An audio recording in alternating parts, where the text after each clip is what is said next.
Каждый гражданин Российской Федерации обязан прийти в избирательном участке для голосования и сказать свое слово.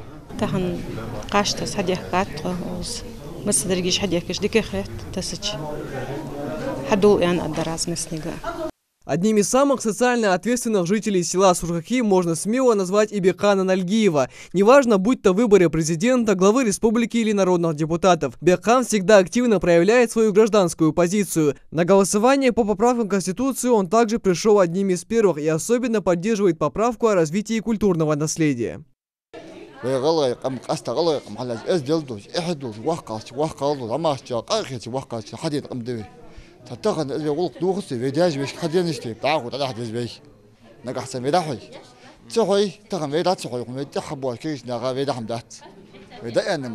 Участковая избирательная комиссия 707 расположилась во второй общеобразовательной школе сельского поселения Сурхахи. Чтобы на участке все проходило в штатном режиме, следят общественные наблюдатели. Мы смотрим, соблюдается ли дистанция между участниками, как работает комиссия. А вот если вдруг будут какие-либо нарушения, какова ваша задача, что вы должны делать? Мы, конечно, должны написать соответствующий документ, что такая-то ошибка произошла на этом пункте. Сегодня, как и в другие дни, предприняты тщательные меры по недопущению распространения коронавирусной инфекции ввиду большого числа избирателей. Маски и перчатки раздают прямо перед входом в участок. Сотрудники полиции контролируют пропускной режим и лишь затем впускают внутрь.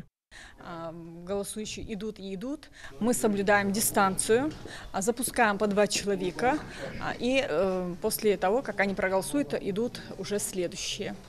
Дистанция между участниками голосования тоже соблюдается. Это в том числе наблюдатели, члены участковой комиссии и охрана.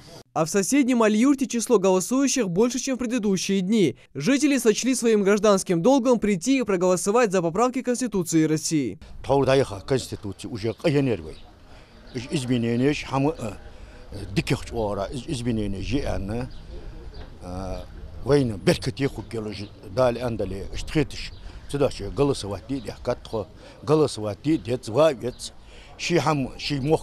поддержать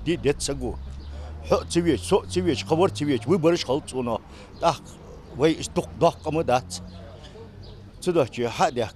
голосовать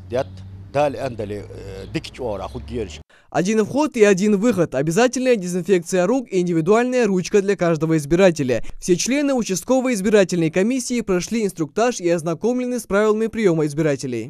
Если у нас появляется на участке избирателей с температурой, с симптомами, у нас есть для этого специальное помещение, куда мы его изолируем и там даем возможность проголосовать, если есть желание.